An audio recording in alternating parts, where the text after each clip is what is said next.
Hey guys, what's going on today? Bojo here, and we are back for some more NHL 15 ratings reveals. As today we're going to be going over the top 5 left wingers in NHL 15. So if you guys missed yesterday's and the previous day's videos of the top 5 goaltenders and defensemen, make sure to go check out the links in the description down below and make sure to go check those videos out. But today we have a very kind of debatable list of the top 5 left wingers in NHL 15 for their overall. So without further ado, let's get it started. A couple young stars sneak into the top 5 left winger rankings, while a polarizing Russian sniper once again finishes as our number 1. Ranking attributes are categorized into 6 different categories: puck skills, senses, shooting, defense, skating, and physicality. Okay, so at number 5 on our list, from the Dallas Stars, Jamie Benn at a 90 overall. Last season proved to be Jamie Benn's breakout season. The skilled power forward is tough to stop with 88 speed, acceleration, and agility to go along with his big frame and 5-star shooting rating. At only 25 years old, Benn has the potential to get even better.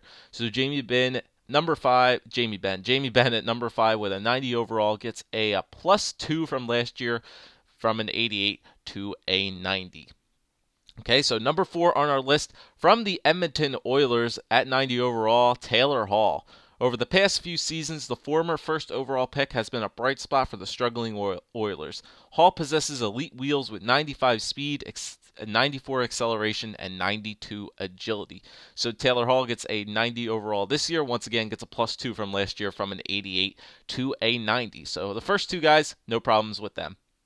Okay, at number 3 on our list, from the Minnesota Wild at 90 overall, Zach Parise.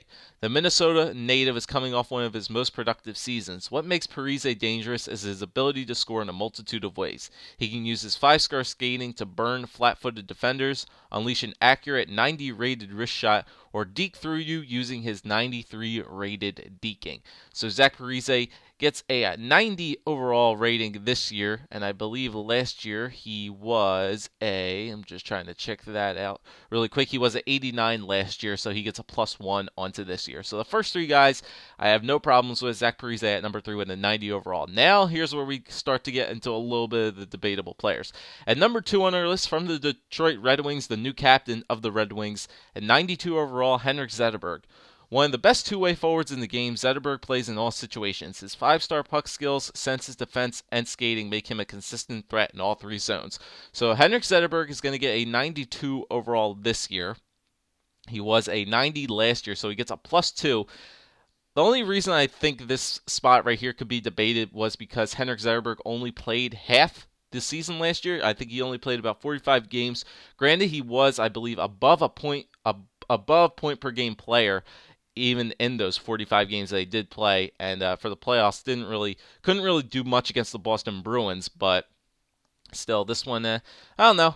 It could go either way. The Detroit fans, what they'll say, all the hockey fans will say Henrik Zetterberg is still a great player, definitely deserves the ranking. But I don't know. Going off last season, maybe he should have stayed at a 90 overall from last year. And now we go on to the number 1 player on this list at a 93 overall, the captain of the Washington Capitals, Alexander Ovechkin. Sure, Ovechkin might be slightly one-dimensional, but does he ever do that dimension well? Ovechkin comes in as our top-rated left wing, as he possesses 5 stars in puck skills, senses, shooting, skating, and physicality. His 95 wrist shot power and 94 wrist shot accuracy is also a league best. So Alexander Ovechkin gets a 93 overall this year. Does get a -1 from last year. Last year he was rated 94, and he will go down to a 93 this year. The only reason people might debate this one is because Ovechkin last year played on the right wing. I believe his natural position is a left wing, so I think that's the reason they put him on this list. But many people might have considered Alexander Ovechkin to be a right wing this year, although he kind of was forced to play on the right wing by Adam Oates. So Ovi's natural position is left wing, so I guess EA kind of just stick with that and kept Ovi on the left wing and made him number 1 at a 93 overall. So there's the top 5 left wingers that are going to be available in NHL 15. Jamie Benn, Taylor Hall, Zach Parise, Henrik Zetterberg, and Alexander Ovechkin. Maybe some notable names that were not mentioned in this list might have been guys like Patrick Sharp, Max Pacioretty, and maybe Daniel Sedin as well. So who knows? those guys might not be that far off from a 90 overall, maybe like an 88 or an 89. But let me know what you guys think of this list, and I'll be back again tomorrow as we are going to be covering either the right wings or the centers. So thanks for watching, guys, and I'll see you tomorrow.